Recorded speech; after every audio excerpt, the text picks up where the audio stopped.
கோடான கோடி தமிழ் உறவுகளுக்கும் என் இனிய வணக்கங்கள். ரீசெண்டா இன்னைக்கு நிறைய ப்ராப்ளம் போயிருக்கும். விஜய் அவர்கள் சிஎம் ஆகி இன்னையோட 17வது நாள் ஆகுது. இந்த 17வது நாள்ல நிறைய கேள்விகளும் நிறைய சண்டைகளும் நடந்திருக்கும். அது எல்லாத்தையும் பொறுமையா பார்ப்போம். ரெண்டு கட்சி சண்டை போட்டிருப்பாங்க. அதே மாதிரி அந்த கோவை இஷ்யூல அதாவது ஐபிஎஸ்க்கு ஒரு அடுத்தடுத்து ஒரு 3வது இடம் இருக்கிறவங்க அந்த அளவுக்கு ஒரு பெரிய போஸ்டிங்ல இருக்கிற காவல் அதிகாரிகள் அந்த கோவை இஷ்யூக்காக இன்டர்வியூ கொடுக்கும்போது சிரிச்சிருப்பாங்க. இது மாதிரி விஷயங்கள் எல்லாத்தையும் பார்ப்போம். ரீசெண்டா சிஎம் விஜய் அவர்கள் எங்க போறாரு, என்ன பண்ண போறாரு அப்படின்றதையும் நம்ம வரிசையா பார்ப்போம். ஃபர்ஸ்ட் ரெண்டு கட்சிங்க சண்டை போட்டிருப்பாங்க. அந்த விஷயத்த பாத்துருவாங்க. இந்த ரெண்டு கட்சி எந்தெந்த கட்சின்னு கேட்டீங்கன்னா, ஒண்ணு டிஎம்கே, இன்னொன்னு விசிகே. இது ரெண்டு கட்சியும் சண்டை போட்டிருப்பாங்க. கல் எடுத்தெல்லாம் அடிச்சுக்கின்னு செருப்பெல்லாம் எடுத்து அடிச்சுன்னு இருப்பாங்க. என்ன காரணம், எதுக்காக இவங்க ரெண்டு பேரும் சண்டை போட்டாங்க? டிஎம்கே விசிகே இதுக்கு முன்னால 5 வருஷமா ஒன்னா இருந்த கட்சி, இப்படி ஒன்னா இருந்த கட்சி எப்படி ரெண்டா பிளவுபட்டு சண்டை போட்டுச்சு அப்படின்றத நம்ம டீட்டெயிலா இப்ப பார்ப்போம். ஸ்டார்டிங்ல இதுக்கு ஆரம்ப புள்ளியா இருந்தது யாருன்னு கேட்டீங்கன்னா, ராசா அவர்கள் என்ன பண்றாருன்னா ஒரு பதிவு போடுறாருங்க. இது மாதிரி விசிகே இதுக்கு முன்னால டிஎம்கே கூட இருந்துச்சு. அப்போ இப்போ விஜய் கூட சிஎம் விஜய் கூட கூட்டணி வச்சிருக்காங்க. அமைச்சராகவும் ஆயிருக்காங்க. ஸோ இதனால அவர் என்ன பண்ணியிருப்பாரு, திமுக கார் என்ன பண்ணியிருப்பாருன்னா ராசான்றவரு ஒரு பதிவு ஆபாசமா போட்டுறாருங்க. போட்டுட்டு கொஞ்ச நேரத்திலே அதை கொஞ்சம் மணி நேரங்கள்ல டெலீட் பண்ணிடுறாரு. பட் அது எல்லா இடத்தையும் தீயாய் பரவிடுச்சு. ஸோ அதாவது பெண்களை இழிவுபடுத்துற மாதிரியும் அந்த கட்சியும் ரொம்ப இழிவுபடுத்துற மாதிரியும் இருந்துச்சு. அதனாலே அவரை கண்டிச்சு இவங்க விசிக்கு போராடுறாங்க. இது மாதிரி ராசாவை கண்டிக்கிறோம் அப்படின்னு போராடுறாங்க. அதே மாதிரி அதே இடத்தையும் டிஎம்கே கட்சிக்காரங்களும் இது மாதிரி அந்த கட்சிக்காரங்களை கண்டிக்கிறோம், விசிகேவை கண்டிக்கிறோம்னு ரெண்டு பேரும் வந்துடுறாங்க. பாருங்க, ரெண்டு பேருமே ஆப்போசிட்டா ரெண்டு பேரும் ஒன்னா ஒரு இடத்த சந்திக்கும் போது என்ன ஆகும்னு கேட்டீங்கன்னா கண்டிப்பா பிரச்சனை வரதான் செய்வோம். இதுக்கு அவர் ட்வீட் போட்டதான் காரணம். அதான் ஆரம்ப புள்ளியா இருந்ததே அதுதான். ட்வீட் போட்டு ஒரு ஆபாசமா பெண்களை இழிவுபடுத்தி போட்டதால இவங்க போராட்டம் பண்றாங்க. அவங்களும் இந்த மாதிரி பண்றாங்க. நீங்க போயிட்டு எப்படி 5 வருஷம் எங்க கூட இருந்துட்டு இப்போ வேற ஒருத்தர் கூட சேரலாம் அப்படின்னு அவங்க அந்த ஒரு வெறுப்பு அவங்களுக்கு இருந்திருக்கு. இப்படி ரெண்டு பேரும் ஒரே இடத்த போராட்டம் பண்ணும் போது ரெண்டு பேருக்கும் கை கலப்புக்கு ஆயிடுது. போலீஸும் சுத்தி ஒரு 20-30 போலீஸ் இருக்கதான் செய்யறாங்க. இப்படி இருக்கும் போதே மாத்தி மாத்தி கல்லால அதுக்கப்புறம் செருப்பு இதெல்லாம் கைட்டி அடிச்சுக்கிறாங்க. முக்கியமா திமுக காரர் ஒருத்தர் என்ன பண்ணிருப்பாருன்னா, ஒரு கார் இருக்கும். அந்த கார் மேல ஏறி ஒரு பெண் காவலர் மேலே குதிச்சுட்டு இருப்பாங்க. இதனால சுத்தி இருக்கிற போலீஸ் எல்லாம் இன்னும் கொஞ்சம் அவரை போட்டு அடிச்சு அடித்தடியா இருக்கும். இது மாதிரி ஒரு விஷயமும் நடந்திருக்குங்க. அந்த அவர் குதிச்சா இருப்பாருங்க. அந்த ஒரு விஷயமே பயங்கரமா வைரல் ஆயிடுச்சு. சோ அவர் போட்ட ஒரே ஒரு பதிவுக்காக ஒன்னா இருந்த, அதாவது இப்ப பிரிஞ்சாங்க. பட் பெருசா கருத்து ரீதியாவும் எந்த ஒரு மோதலும் ஏற்பட்டது கிடையாது. இப்போ அவர் ஒருத்தரால அந்த ராசான்றவரு அந்த பதிவை போட்டதால இப்போ இந்த கட்சிகள் ரெண்டுமே சுத்தமா பிரிஞ்சிடுச்சு. இந்த விஷயம் நடந்ததுக்கு பிறகுதான் இந்த சம்பவம் நடந்து முடிஞ்சிடுச்சு. இதுக்கப்புறம் விசிக தலைவர் திருமாவளவன் அவர்கள் விஜய் கூட இதுக்கப்புறம் நாங்க ரொம்ப சப்போர்ட்டா இருக்க போறோம். இந்த ஆட்சியை 5 வருஷம் யாராலையும் கவுக்க முடியாது, இந்த ஆட்சி கவுராது, உறுதுணையா நாங்க இருக்க போறோம் அப்படின்னு சொல்லிட்டு இந்த சம்பவம் நடந்ததுக்கு அப்புறம் ஸ்ட்ராங்கா அவர் சொல்லிடுறாரு. இந்த அளவுக்கு ஒரு பெரிய பிரச்சனையா அந்த ஒரே ஒரு ட்வீட்டால போயிடுச்சு.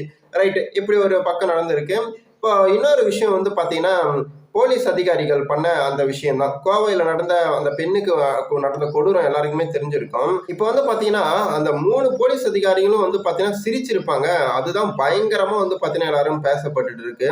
எப்படி நீங்க சிரிக்கலாம்? கோவையில அந்த பெண்ணுக்கு உயிரே போயிருக்கு, அவ்வளவு கொடூரமா இறக்கப்பட்டிருக்காங்க.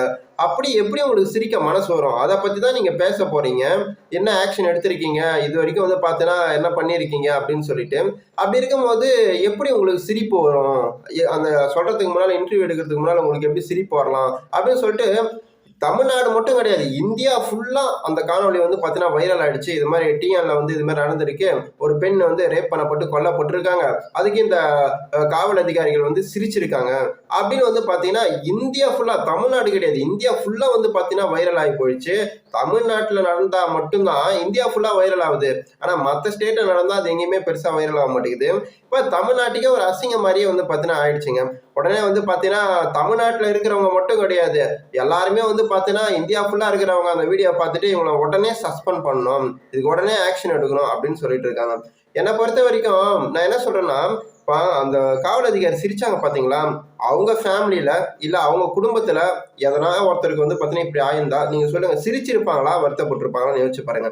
ஒரு காவல் அதிகாரி எப்பயுமே மக்களுக்கு நடக்கிற பிரச்சனைய நமக்கு நடந்தா எப்படி இருக்கும், நம்மளுக்கு நடந்த மாதிரி வந்து பாத்தீங்கன்னா அவங்க எடுத்தாதான் அந்த வழியை புரிஞ்சாதான் அவங்களால அந்த குற்றவாளிக்கு கடுமையான தண்டனையோ இல்ல சிவியரான ஆக்ஷனோ வந்து எடுக்க முடியும்.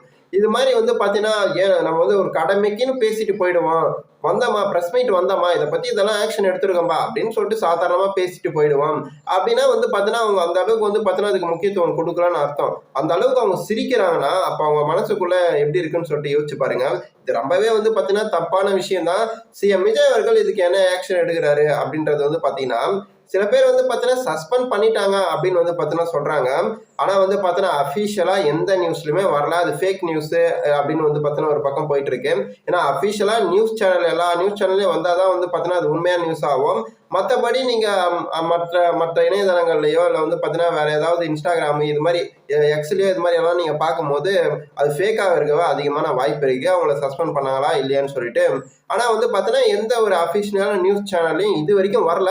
ஆனா கண்டிப்பா சிஎம் விஜய் அவர்கள் பயங்கரமான ஒரு ஆக்ஷன் கண்டிப்பா இதுக்கு எடுத்துதான் ஆவாரு. ஏன்னா இந்த அளவுக்கு எல்லாராலையும் பேசப்பட்டுச்சு இல்லையா, அதனால கண்டிப்பா அதுக்கு நல்ல ஆக்ஷன் தாங்க எடுப்பாரு. இது மாதிரியே வந்து பாத்தீங்கன்னா போயிட்டு இருக்கு. எப்படி ஒரு காவல் அதிகாரி இப்படி இந்த அளவுக்கு சிரிக்கலாம், அதுவும் ஒரு சாதாரண விஷயம் கிடையாது. அந்த கோவை பெண்மணிக்கு நடந்தது மிகவும் தமிழ்நாட்டையே உலுக்கியிருக்கு. தமிழ்நாடு ஃபுல்லா பரவி இருக்கு, ஏன் இந்தியா ஃபுல்லாவே பரவி இருக்கு. இப்படிப்பட்ட விஷயத்த நீங்க எவ்வளவு அலட்சியமா நீங்க சிரிக்கிறீங்க அப்படின்ற கோபம் எல்லாருக்குள்ளயும் வந்து பாத்தீங்கன்னா இருந்துச்சுங்க. சோ இப்போ இது மாதிரி ஒரு பக்கம் நடந்துச்சா, அதுக்கப்புறம் சிஎம் விஜய் அவர்கள் என்ன பண்ண போறாரு, நிறைய ஆக்ஷன் எடுக்கிறேன்னு கண்டிப்பா ஆக்ஷன் எடுப்பாரு. அதுக்கு பொறுத்து தான் நம்ம பார்க்கணும். அதே மாதிரி வந்து பாத்தீங்கன்னா அவர் வந்து பாத்தீங்கன்னா சிஎம் ஆன பிறகு எல்லா தலைவர்களையும் போயிட்டு நேர்ல பார்த்து அவங்களுக்கு கையை கொடுத்து அவங்களுக்கு அவரை வந்து யாரெல்லாம் கடுமையா விமர்சிச்சாங்களோ அவங்க வீட்டுக்கே போயிட்டு அவங்க கூட கையை கொடுத்து போட்டோ எடுத்துட்டு வந்திருப்பாரு இல்லையா. தமிழ்நாட்டுல இது வரைக்கும் யாருமே ஜெயிச்சதுக்கு அப்புறம் இப்படி பண்ணது கிடையாது. ஆனா சிஎம் விஜய் அவர்கள் இதை பண்ணியிருப்பாருங்க. அதே மாதிரியே வந்து பாத்தீங்கன்னா இப்போ வந்து டெல்லிக்கு போறாருன்னு சொல்லிட்டு சொல்லியிருக்காரு. அங்க வந்து பாத்தீங்கன்னா அமித்ஷா, மோடி, அதுக்கப்புறம் ராகுல் காந்தி, ஸோ இது மாதிரி எல்லா தலைவர்களையும் எப்படி தமிழ்நாட்டுல வந்து எதிராக விமர்சிச்ச தலைவர்களையும் போய் பார்த்தாரோ அதே மாதிரியே வந்து பாத்தீங்கன்னா இப்பயும் வந்து பாத்தீங்கன்னா எல்லா தலைவர்களையும் போய் பார்த்துட்டு ராகுல் காந்தியா இருக்கட்டும், அமித்ஷாவா இருக்கட்டும், மோடியாரா இருக்கட்டும், இவங்க எல்லாரையும் வந்து பாத்தீங்கன்னா போய் பார்த்துட்டு வரதான் வந்து பாத்தீங்கன்னா சிஎம் விஜய் அவர்கள் சொல்லியிருக்காரு. கண்டிப்பா வந்து பாத்தீங்கன்னா இன்னைக்கு புறப்பட்டுருவாருன்னு நினைக்கிறேன். இது மாதிரி விஷயங்களும் வந்து பாத்தீங்கன்னா நடந்துட்டு இருக்கு. இதனையும் சில பேரு நல்லாவே தெரிஞ்சிருச்சு, இவர் வந்து பாத்தீங்கன்னா மோடியை பார்க்க போறாரு, இவர் வந்து பாத்தீங்கன்னா அவருடைய அடியாள் தான் இவரு அப்படின்னு சொல்லிட்டு பேசிட்டு இருக்காங்க. அவரு தமிழ்நாட்டிலேயே வந்து எல்லா தலைவரும் பார்த்தாரு, அதே வந்து இப்ப ராகுல் காந்தி அவர்களையும் தான் பார்க்க போறாரு. அப்படின்ற விஷயத்துல வந்து பாத்தீங்கன்னா நம்ம வந்து அந்த அளவுக்கெல்லாம் கம்பேர் பண்ணி பேச தேவையில்ல. ஒரு ஒரு அரசியல் நாகரிகத்துக்காக இப்படி பண்றாரு அப்படின்னு நம்ம எடுத்துக்கலாம். ஸோ பொறுத்திருந்து பார்ப்போம். நிறைய நல்ல விஷயங்களும் நடந்திருக்கு. இன்னைக்கு 17வது நாள். இந்த 17வது நாள்ல இது மாதிரி நிறைய விஷயங்கள் வந்து நடந்திருக்கு தமிழ்நாட்டுல. சிஎம் விஜய் அவர்கள் பொறுப்புக்கு வந்து 17வது நாள் ஆகுது. இந்த 17வது நாள்ல இவ்வளவு பிரச்சனைகள் வந்து பாத்தீங்கன்னா நடந்துட்டு இருக்கு. ஸோ இது மாதிரி நாளைக்கு என்ன நடக்குதுன்னு சொல்லிட்டு ஒரு நாள் நடக்கிற விஷயங்களை உங்களுக்கு வந்து பாத்தீங்கன்னா நான் அப்டேட் பண்ணிடுவேன். நம்ம காணொலியை பாக்குறவங்க யாரா புதுசா பார்த்துருந்தா சப்ஸ்கிரைப் பண்ணி வச்சுக்கோங்க. பார்ப்போம் இதுக்கப்புறம் என்னென்ன பண்றாங்க, எவ்வளவு ப்ரெஷர் கொடுக்குறாங்க அப்படின்னு சொல்லிட்டு அடுத்த காணொலியில பார்ப்போம். நன்றி, வணக்கம்.